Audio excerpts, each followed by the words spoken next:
excited to introduce our last session of the day, which is going to be presented by Miss Michelle Niemeyer. Michelle found her way to burnout and back after her 32-year legal career. She even got an autoimmune disease along the way, primary biliary cholangitis. Stress, anyone? I hope I pronounced that right because I even got stressed out by it. That diagnosis triggered Michelle's unusual journey to a health coaching certification from the Institute for Integrative Nutrition, as well as advanced coaching training from the leadership training with the Tony Robbins organization, and more. Applying what she learned to mindset, stress management, and a healthier lifestyle, Michelle has learned to look at her diagnosis as a gift and to guide others back to joy and spirit of empowerment. Michelle captivates audiences with her stories that will show you how your perceptions can change your world. Welcome, Michelle. We're so happy to have you here today. Thank you, Lorraine, and thank you everybody for being here. I'm going to ask a favor of everyone, and this is for me, but it's for you too. I'm looking at a sea of black screens with people's names on them. And sometimes you get more out of these things when you put on your camera and you're part of the crowd. So if you're hiding behind your name, I'd love it if you came and joined the party. I hope that you all have a really good time today. We're going to have some fun. We're going to talk about some interesting stuff. So I know that all of you are dealing with some of the issues that I'm familiar with and others that I'm not. My first hint, I'll call it, of autoimmunity happened when I was about 42, I'd guess. I had my own law firm. I had lived through years of chronic stress between a stressful marriage and a stressful partnership in a law firm. And I walked out and I started my own thing. And one day I was sitting there at my desk and the phone rang. And this man started talking. And it was very obvious from the conversation that he had spoken to me. And I had no memory at all of this conversation. I had a really good note-taking system in my computer case management system. I look up this man's name and I see 5 pages of notes from the day before. Talk about brain fog, right? And I had talked to this man for an hour and I didn't remember talking to him at all. I'm sure some of you may have had similar experiences. And at the time, all I could think was, I had a great grandmother who had Alzheimer's in her 60s, and I was terrified. I was that kind of terrified that I was like, I'm not going to the doctor. I don't know what's wrong with me, but this is just going to go away. This has got to be weird, some weird fluke, right?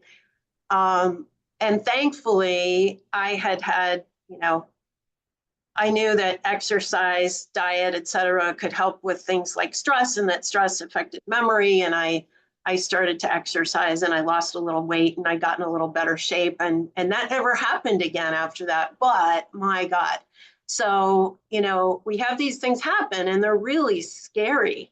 And while they're happening, we're having to cope with our regular lives. We're having to deal with everything else. And in my case, I didn't know that I had PBC, which is it's an autoimmune liver disease that sometimes coexists with scleroderma. So we do have people who have what I have who also have scleroderma. Having gotten a diagnosis years later, then I found myself in the position of needing to get blood tests and needing to go to the doctor. And I immediately did a whole lot of research about holistic ways to address autoimmunity. I understood that the medical side can do so much, but there's also other things we can be doing. And I did a lot of research on that. And I ended up going to a health coaching school so that I could learn from functional medicine doctors who were on their list of lecturers.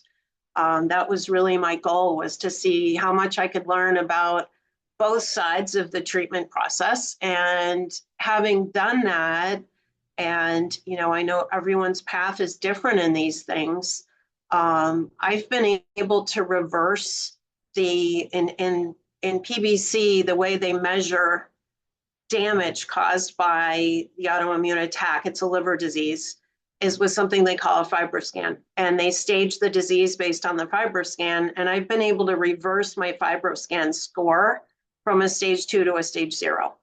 And, that is possible. My doctors at first told me that the best I could hope for was for it to go into remission and kind of stay the way it was. But it has improved over time. This has been about 8 years now. So I just wanted to share that for those of you who are feeling like, you're feeling frustrated. Do the things you can do that help you make you feel good. Do the things that you can do that make your life happy and healthy as they can be, and full of the joy that you can feel with your families, with the outside world, with everything you're doing. So that brings us to what I want to talk to you about today, which is what I call the art of bending time. One of the things that I think I can now share my screen, correct?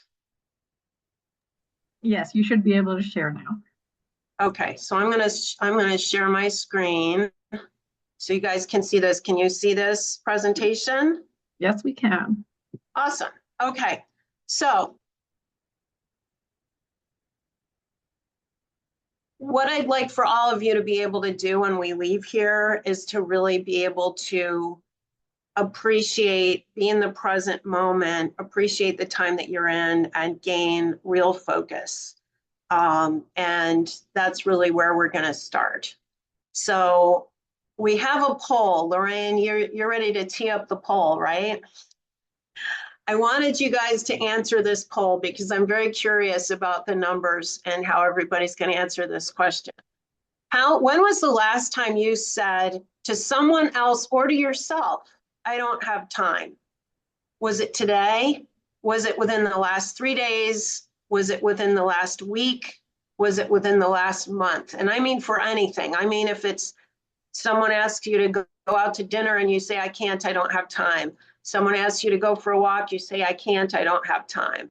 How many? I've got like 5 responses here. So whenever you guys get a chance to do this, go ahead and how do you do that response, Lorraine?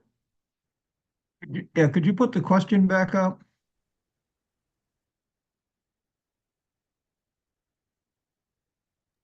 Gary, can you see the question in the poll? I can see the question, but I can't see a way to answer it. That's why I'm asking.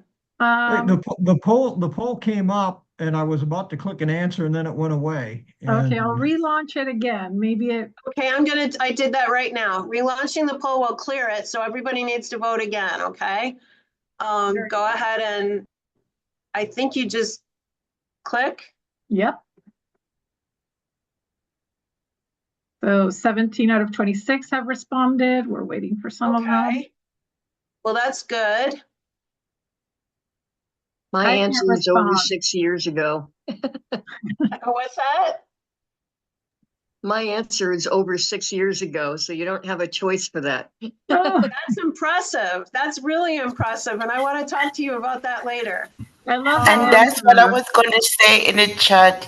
The choices are not years ago. It's just different choices I can't choose from. No, and if it's years ago, that's awesome. That's where we want to be.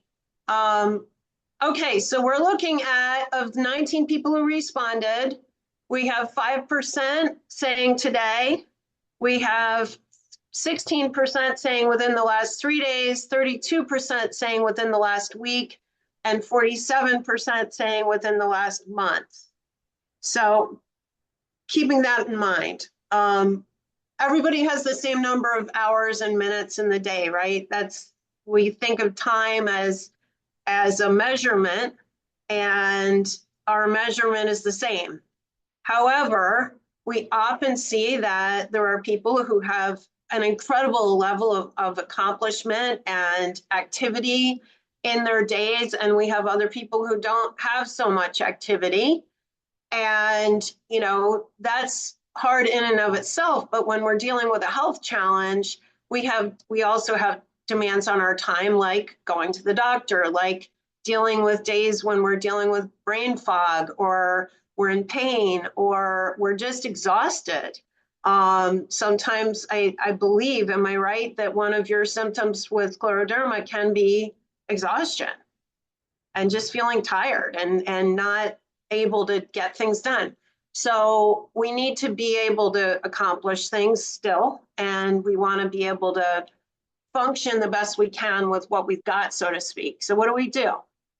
My goal here today is for us to leave with strategies to focus on what matters to you, okay? This is about you. It's not about anybody else. And what matters to you the most, and to multiply the impact of your time. And this is why I call this the art of bending time. I have a philosophy, and the philosophy has to do with how we define time. Now, dictionaries tell us that time can be measured in days, minutes, years, months. With some ninja moves, you can bend time in your favor. You can speed it up and slow it down. You can stretch it out and get more things done. It starts with focus. And there are a lot of ways we can do this, and I'm going to go through and show you a roadmap we can follow and some basic information about how we can do each of these things. And when you add these things together, they can make your time more effective, even though you're spending the same number of minutes, days, weeks, or months on something. Now, so the art of bending time, I have this roadmap that you can follow, and it starts with a stage that I'm going to call busyness detox. And this is where a lot of people find themselves in this place where they're always busy. They almost wear busy as a badge of honor, right? And when you're in that state of chronic stress and chronic busyness, it's often the same state that leads us to a place where we end up with an autoimmune disease. But on top of that, it can get you burned out. It can make you have less effectiveness in the long term.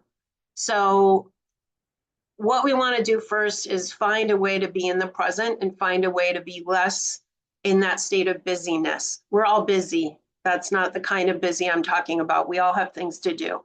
But the first thing we want to do is we want to have extreme clarity on who we are and what makes us tick, what makes us happy. And I could spend 2 hours going through a process with you on that. But the basic is that you want to kind of think about what are the things that make you really feel alive.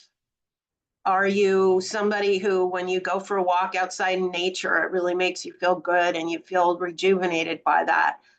Does being with your family make you feel that way? Does doing artwork? Everybody's different, and everybody has different things that they can do that give them that feeling of aliveness, that feeling of joy and accomplishment, and just makes them feel good. And so part of what we want to do is try to identify those things, try to find that again. When somebody's burned out, which is a lot of what I do is work with burned out professionals. Burned out people feel like the child inside them is dead, right? They just feel like they're no longer, nothing makes them happy anymore. They just kind of feel flat, and they don't get the same. The holidays are coming up, and there is no joy in Santa Claus anymore. There's no joy in it's just all kind of there, or it's all kind of a hassle. And so we want to think about, really visualize it, spend some time and just, think about what are the things that have made you feel proud, that have made you feel like when you get in what we call the flow state, things that when you do them, you lose track of time because you're so absorbed. It might be reading a good book. It might be doing artwork. It might be, again, it could be building something. It could be, there's lots of things that different people experience the flow state with. So that's something to keep in mind when you're thinking about this.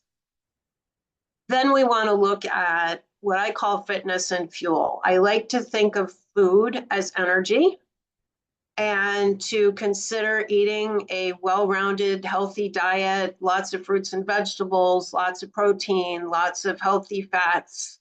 And by doing that, we're giving our bodies the resources they need to be able to support our systems the best they can.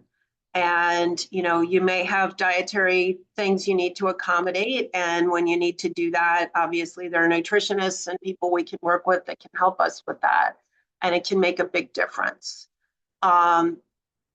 fitness, as far as just getting up and moving our bodies, we know that, and this to me is one of the things I learned about health in my coaching certification program that I never knew about before, which was when I was going through school. And I see a lot of faces I see in this group look like you're about my age, and you may have had the same teachings in school, which was we learned about the circulatory system and our heart is a pump, and we learned about the digestive system, and we learned about this thing called a lymph node, but none of us were really taught what that limbic system does, the lymphatic system, and none of us were taught that that system doesn't have a pump. And the way that our lymph system can move toxins out of our body and move the fluids around that help us to have our body in prime condition is by moving our body, is literally by the contraction of our muscles and movement. So, you know, you want to be moving your body. It's not just about burning calories. It's definitely about having strength and being capable of doing as much as you can, but it's also even just simple movement to get your body moving is very helpful. Then I go on to a step I call Time Suck Ninja. Now, Time Suck Ninja, the basic concept of Time Suck Ninja is that we all have things we do. This particular part of it is about your own, what I call time sucks, your behaviors that cause you not to be able to get stuff done. So that might be procrastination. It might be that instead of doing something you need to do, you settle into the television watching something on Netflix and you spend hours watching something on TV or reading a book, or, you know, and to some degree, those kind of behaviors are very useful to us. They help us to rest and relax, and we need to rest and relax. They, you know, sometimes are interesting. But on the other hand, if we're using them to avoid doing things we need to do, then that's another thing. So you want to be mindful of how you're spending your time. And if you're spending your time doing things to avoid thinking about something or to avoid doing something you need to be doing, be aware of it. The first step is to be aware. And the second step is to start, you know, finding ways to make it happen. So, and we'll get into that in the next part. So then I have a stage called Getting Strong. That's where we take that knowledge that we already have and we start building habits. We start doing more with it. So the first step is destroying distractions. And when I say that step is more about outside, external, what I'm going to call time sucks again, those wastes of time that aren't your fault. Maybe you have somebody in your family who always wants you to drop everything and take them someplace or do something for them. And they could find another way, but you're expected to do those things all the time. Maybe it's that you try to work in a certain place. Let's say you have a home office, and this is my case. I'm sitting here at my desk in my home office, and if you were to look in front of my eyes, there's a window. And for a long time, I didn't have shades on those windows, and I could not sit at this desk in the afternoon. This time of the afternoon, I'd have to leave and go sit in my den on the couch with my laptop because the sun would be in my eyes and I couldn't work. So I finally got blinds. Well, guess what that did? It actually made it possible for me to get a heck of a lot more done, because once I moved into the den and sat on my couch, I had, you know, the temptation of a television right there. There were all kinds of things that weren't getting done. I wasn't as comfortable sitting that way. Environmental things like that can make a big difference. There was another time where in an office situation, my office as a junior lawyer was right across the hall from the kitchen. And I can't tell you anything more distracting than sitting across the hall from the kitchen. And I finally had to turn I moved my computer to a credenza behind my desk. And so my body was literally physically turned around when I was working on my computer. And that way people weren't going to bother me as much because they'd see I was working at my computer and they weren't, you know, they'd walk by. But before that, I was constantly being interrupted. Now, we work on habit building. Habit building, there's one piece of that I want to share with you. I think it's really important. And that is that when you are wanting to change something, let's say you have that habit of avoiding doing something you need to do. And this is a biggie for me, so that's why I mentioned it. Settling into the couch and watching something on Netflix, right? I mean, brainless, you could pass hours just doing nothing. So if you have that habit, there's a science behind habits. There's a lot of understanding now about why this happens and how it happens, how you can build habits that are beneficial to you. So one of the things you want to do is you look at what is the trigger that makes me do that thing? Is it boredom? Is it that I feel stressed about something? Is it could it be an anxiety response? Could it be that it's something that is self-soothing? There's usually some kind of a trigger, whether you're eating out of habit, whether you're smoking, whether you're whatever it is you do that's a habit that you want to change. Usually there's something that triggers you, and that's going to be different for everyone, and you need to kind of pay attention. Just be aware of that right before you do that thing, when you're thinking about it or when you decide you want to do it, there's something in your head saying, hey, I don't want to do that. Let's sit down and watch a little bit of this TV show, or let's do, whatever it is you're doing that you're trying to avoid. Doing that thing is going to give you, it's going to give you a positive reward of some sort, whether it's a sense of calm, whether it's a reduction in the anxiety that you were feeling because now you're not anxious, you're not thinking about it anymore. Whatever that reward is, what you need to do if you want to change a habit is when you feel that trigger, you need to find something to replace the behavior that gives you a similar kind of reward. So for instance, let's say that you turn on the television out of boredom and it gives you a relief, right? It gives you a chance to do something that's not boring, that you're paying attention, whatever that is. There are other things you could do to relieve boredom that might be more beneficial to you. For instance, you could get up and go for a 5-minute walk. And that 5-minute walk will get your body moving, will make you feel a little bit more alive. And then when you get back, you can get back to what you needed to get done. But taking that little break, it may be that you really need the break. You just don't need a 3-hour break watching something on Netflix, right? Or avoiding something you need to do. So now the next thing I want to talk about is mindset. And really, to me, mindset is everything. When you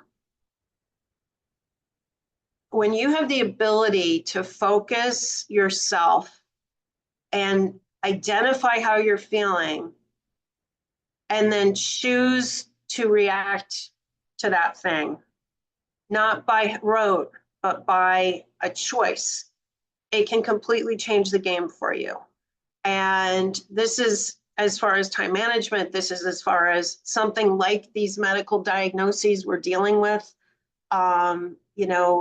It really, really helps to be able to see something beneficial, something positive, even if it's just a little bit of change in what you're doing, in something that makes you feel good, in something that you feel like you're meeting a challenge or you're making a little difference.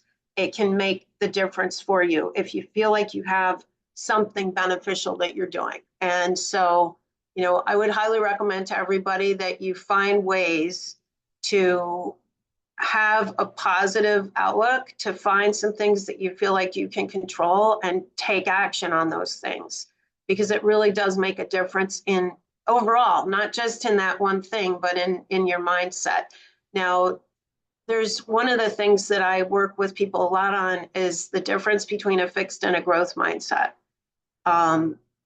A fixed mindset is when you tend to believe, and it's interesting coming from a lawyer background, there's actually research that says that lawyers are really bad this way. And I know that it was very, very hard for me to deal with this. People who excel in school tend to have a fixed mindset in a lot of ways because it's reinforced. From the time they're little kids, they're told, oh, you're so smart, you're so good at A, B, C, right? And they're defined in a way by the people around them because they're good at something, and they're not defined by how hard they work at it or taught that they can meet any challenge, they can learn something new, they can do something different.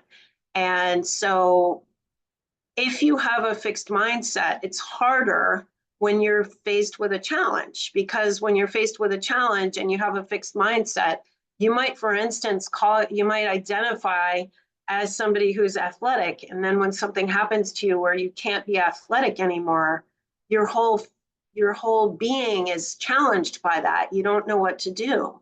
You don't know how to be, for instance, someone who's taking on this challenge and learning how to do new things and do them differently and have a different focus. And you're not necessarily as likely to see all the other great things about yourself. So that's one thing that I really strongly encourage is, and one way to deal with that is to just try new things. Try things you've never done before. Learn to cook, learn to speak a foreign language, do puzzles, do whatever it is that you do something different and learn something. We're learning a lot. I'm sure all of us have never thought of ourselves as armchair doctors, but how much do you know about medicine now because you're here and because of what you've had to learn because you're here, right? So that is a piece of you that you probably never knew you had until you had to find that in yourself. And we can do that voluntarily and intentionally, and it can broaden our worlds and make things a little more interesting.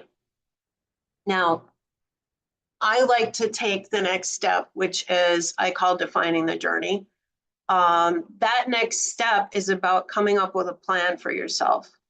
A lot of people just kind of coast through life. They respond to what happens. They go to work every day, and if they don't get the promotion, they live with that and they just hang in there, and that can be fine.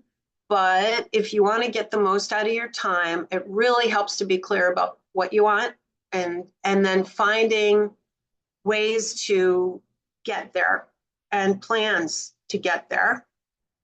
And then you want to build a dream team.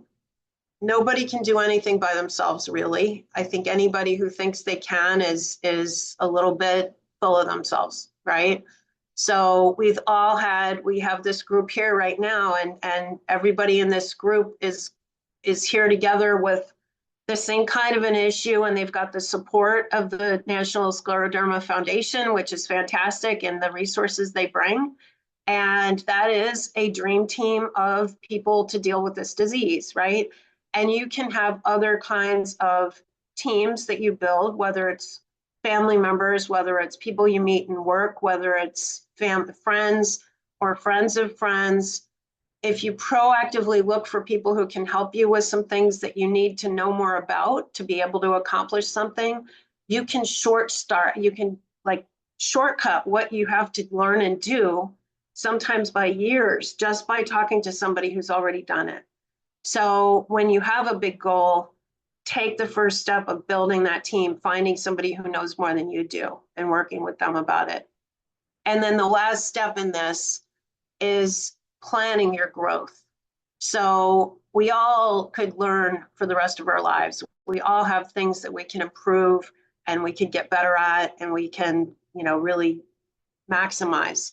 And if we have that plan, and we've talked to our dream team, and we know what our gaps are, what do we need to learn more about, what do we need to strengthen ourselves in, we can plan the growth that we need. And again, we can shortcut the time it takes to get from point A to point B.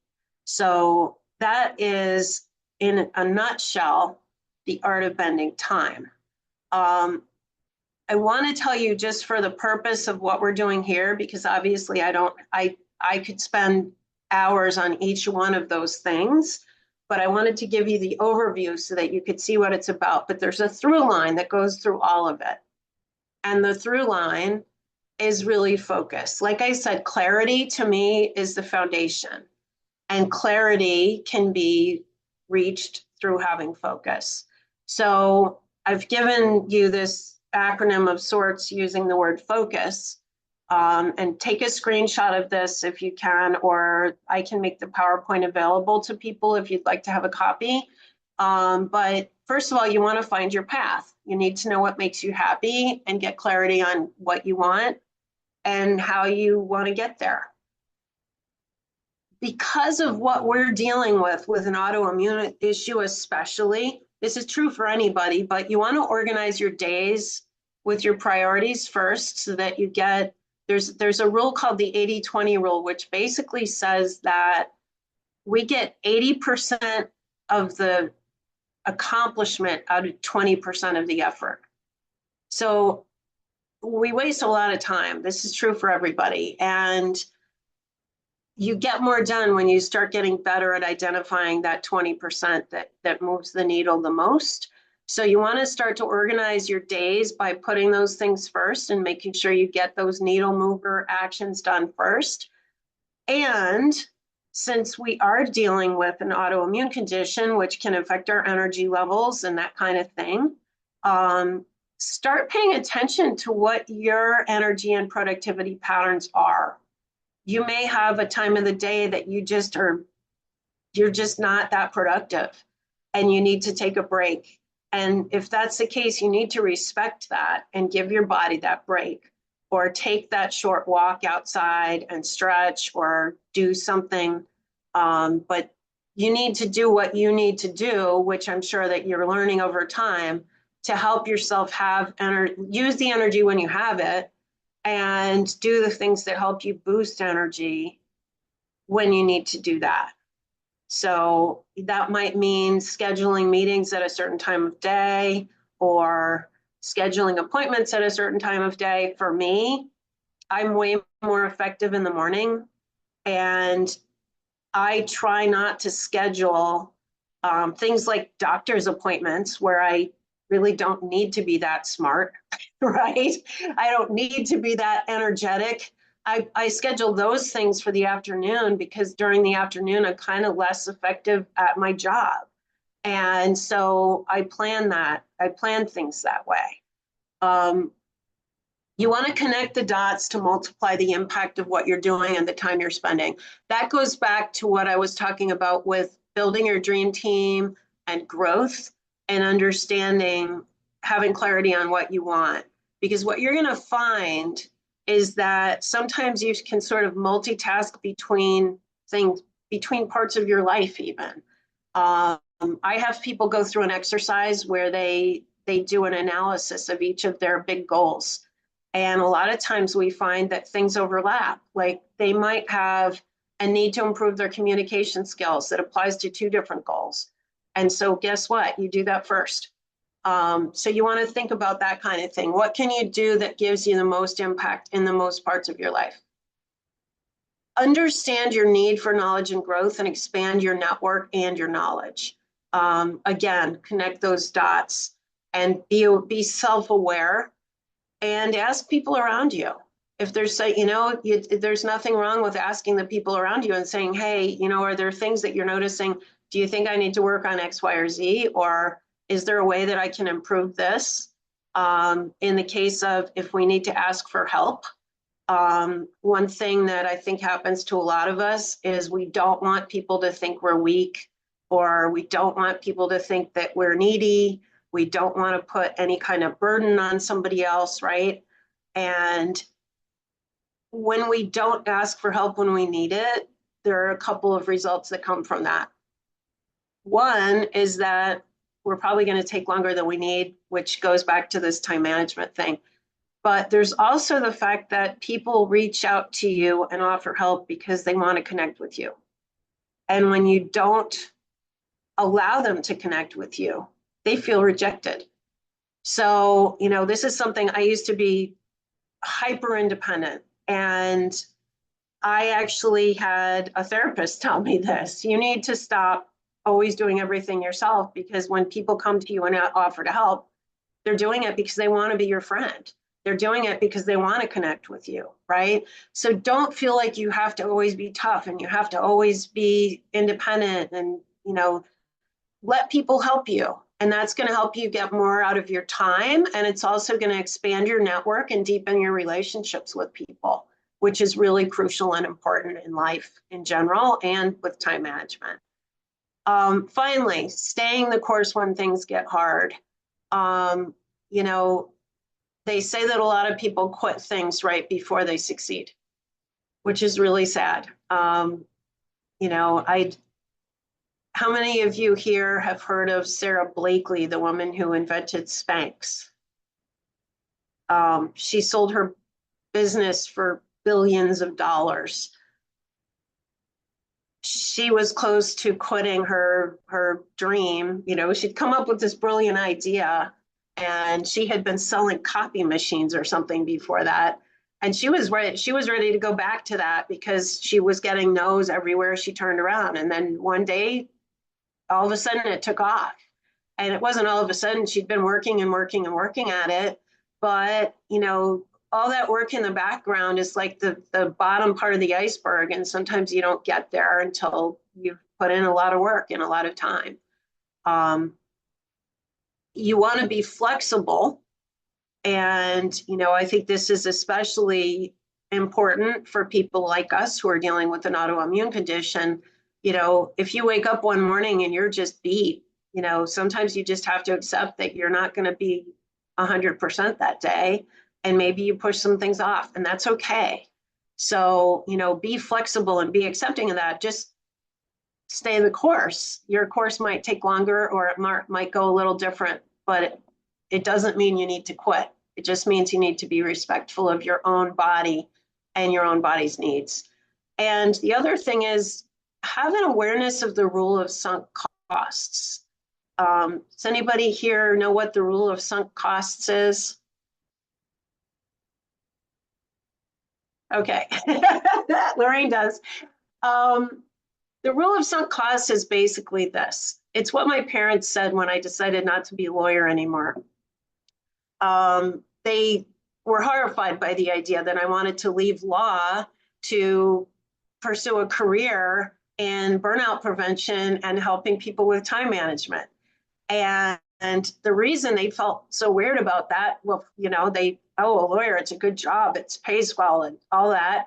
And you spend so much time working to become a lawyer. Well, yes, I went to law school in my 20s and I'm now 60, okay? And their first reaction was, you spent so much time and you worked so hard and you spent so much money getting that degree. How can you not do that, right? Well, the truth is that if you spend all that time and money doing something that you don't love, and I was very, very good at being a lawyer, but I really didn't love it ever. You're not going to get as much out of it as if you're doing something you love, period. And so I decided to walk away after having had a fantastic result on my last case that I committed to stay with. And, but I think that the rule, I should have walked away a long time before. And this happens to a lot of people. They feel like they have to stay in something because they've invested.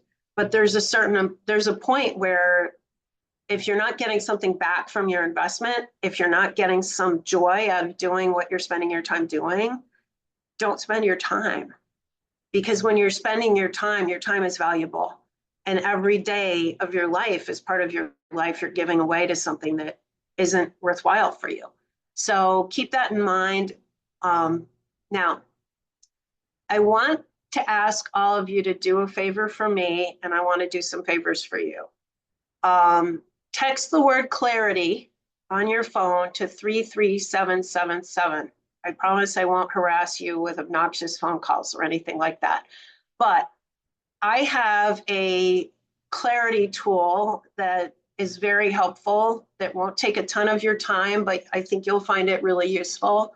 It's like a 5.5-minute meditation type of verbal prompt that walks you through a visualization that'll help you with clarity. and some journaling prompts related to that. It will also put you into a community that I've created, and this is always going to be free for you.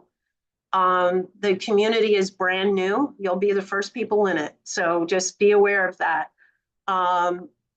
What it's going to offer is the prompts that I just told you about are in there now, but I'm going to be doing a webinar every month, and that webinar is not going to cost you anything, and it's going to go deeper into the parts of the things that I've talked to you about today, and you'll have the ability to be part of those things and have access to it. So I want to make sure you get that. And the first of those master classes is going to be about really finishing 2024 strong and being ready to go into 2025 fresh.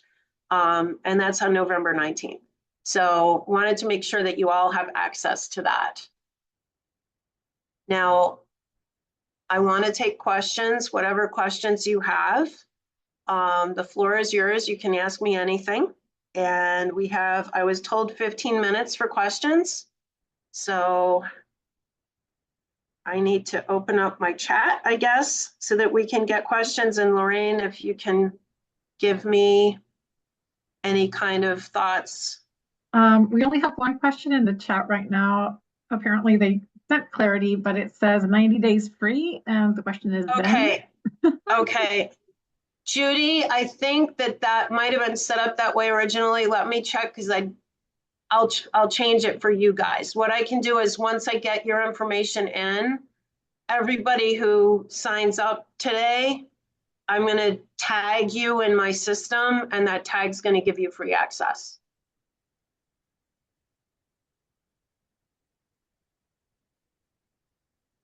Hey, everybody, I know we're kind of shy asking questions live. So if you have any questions or any doubts regarding what Michelle just covered, please feel free to jump in, give your comments. I heard a lot of people commenting, and I believe all of you have a lot of opinions about what you do personally when you're not feeling great or when you're feeling down. Yeah, and feel free to share that stuff. It's Exactly. important. That's why we're here today, is so people can learn.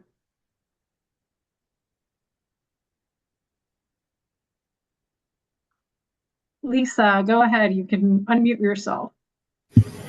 Yeah, I want to thank you for doing this presentation, because some of the things you mentioned is encouraging, and some of the things I might do.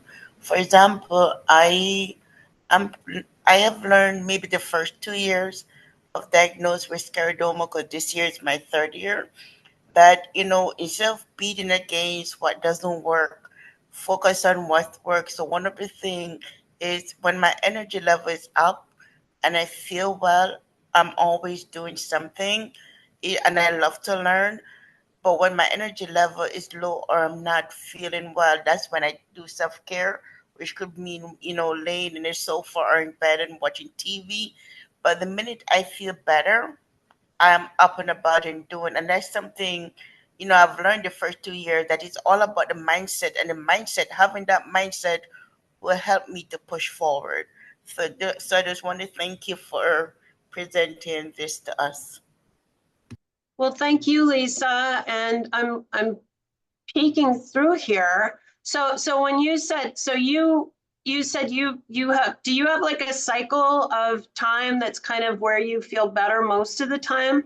Or is it more So random? I normally, because I used to work in the social work field, so I noticed for years that my energy level is better in the morning. I'm never an evening or a night person.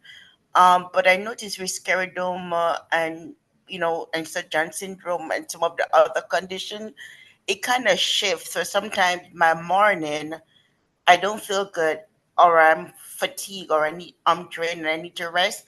And then maybe around 2, 3, because I rest all day, I'm up and about. So I kind of go according to how I feel. But at first it was confusing, because I'm a morning person versus the evening. And then some evening I have the energy, some morning I don't. But my nurse coach I had for 2 years, she kind of tracked it with me.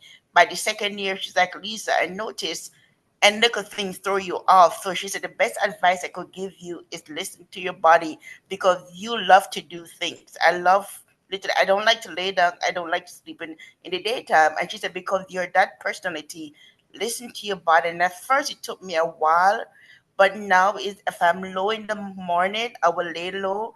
And if I'm have more energy, say around 3 on, I will be up and about. So I kind of, focus on more how I'm feeling physically more than I'm not being productive or I'm wasting time or so forth.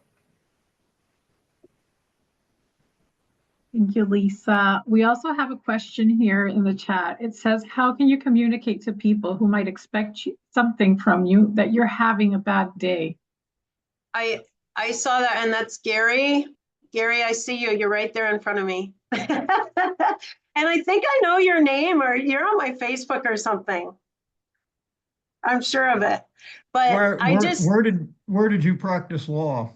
I'm an insurance coverage lawyer, and I practiced with Verplu and Lumpkin until about 20 years ago, and then I started my own thing in Miami. In Miami. Yeah. I worked for the Florida bar for 30 years. I wrote in the Florida Bar News. You probably saw my byline. Ah, there you go. Okay, that explains it. So let me ask you, are you talking about more in like a work context or in a home context? Home context. Okay, so people at home understand and know that you're having this problem, right? Yes. So I would talk to them about the fact that you have good days and bad days, and that this is how you feel when you don't feel good. And I'm assuming they may have something that they need that you just can't deliver that day because of how you're feeling. Yeah. Yeah, and I think that it's really, in that circumstance, that's building your dream team. That's making your family part of your dream team and part of that support system, and making them, letting them know, like, when you feel good, you're really there for them. And when you're not, you might not be able to do quite as much. But, most people aren't going to have a problem with supporting, but if you're hiding it from them and then you're just not delivering, that could be a problem. And a lot of us don't want to admit it. And I get it. A lot of us don't want to feel like we're not able to do everything we could do in the past, but it's the reality of what we're dealing with.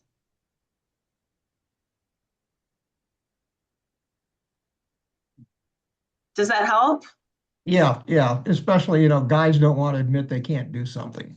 No, of course not. It's like pulling out a map and asking for directions. I know maps are antiquated, but GPS is a godsend to us ladies.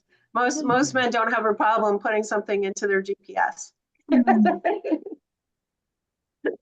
More than a question, it's a comment which I can relate to, and it's, I find that exercising jumpstarts my day. However, I rest when necessary, like Netflix, just chilling. Yeah. The combination of rest and exercise is really good when you have to put a limit to it and say, okay, you know what, today is not the day to go and walk or swim or do whatever you do as exercise in your daily life. Right. And some days you just can't. And, it's interesting because there's so much more knowledge now. I think in the past, that there wasn't as much awareness of how important these lifestyle changes are. I got very lucky in that I have a doctor what I have is called PBC. It's primary biliary cholangitis. It's a liver disease that attacks your bile ducts. And luckily for me, we have one of truly the world's best specialists in that disease here in Miami. And she became my doctor because the director of the department at the time fired me as a patient because I refused to get a biopsy. I had read that biopsies were no longer the standard of practice in Europe, and I really didn't want to have a giant needle stuck in my liver. and the doctor that I went to ultimately agreed with me on that. She has also been very supportive of a lot of the things that I've done, looking into alternative types of things like exercise and diet. And one of the things that she did a couple years ago was she said, hey, I was asked if I could get some patients to be part of this research study. They were doing a clinical study at the University of Alberta. for people with PBC, and it was a research study related to exercise, including like they had little videos where you could do chair yoga and all this stuff, and dietary changes, and that was it. They wanted to see if that made a difference for people, and it was making a difference. So don't stop doing those things. But yeah, I mean, we have to listen to our bodies, and our bodies often are not, we're not 100% all the time. We need to be able to respect that and give ourselves a break once in a while. So yeah, I'm all about the Hallmark movies too. Whoever posted about the Hallmark movies. It's like the more brainless, the better when I'm feeling like that, Nothing beats a good rom-com. Exactly. Exactly. Somebody asked what my doctor's name is. Her name is Cynthia Levy, Levy, and she's at the University of Miami.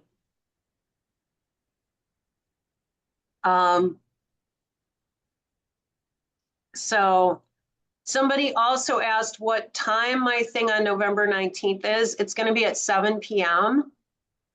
And it'll be a webinar on Zoom or something like this so that people can communicate. I hope you can make it. And do we have any other questions or comments? Shared experiences?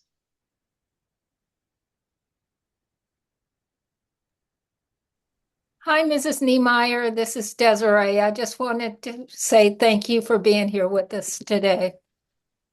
Well, thank you, Desi. I appreciate it. We had a lot of fun planning this, and Yeah. Desiree gave me a whole lot of background knowledge about what you guys are dealing with as far as typical symptoms and that kind of thing. So that was helpful. And we're part of a special crowd, I guess, getting to deal with autoimmunity. It's not something I'd wish on anybody, but at the same time, I do think that we can do things to make a difference and feel better every day. Okay, well, Michelle, thank you very much for joining us today, for being present for your presentation. I am taking a lot of useful tips myself. We not always take the time to really check ourselves and see where we're at. And that is so important in everybody's journey, just being mindful of yourself, of your time, and where you're putting your energy and how you are projecting yourself towards others too. So I really want to thank you. It really is. And, I'm going to close with, I'm going to put this, you have my clarity number again, just in case you didn't get a chance to do that and want to. I have a little thing I like to say, and I want to share it with you, which is this. You don't want to live your life. You don't want to live to work, and you don't want to work to live. You don't want to live, love, laugh, because that's not real. What you want to do is just live your life. I tend to tell people I think work-life balance is bullshit. And really, life is life. Every moment ought to be that moment. And when you're focusing, when you have a plan and then you move forward and you focus on the moments, it's really hard to get trapped in either feeling anxious about the future or feeling depressed about the past. So, seize the moments every day and make the magic happen.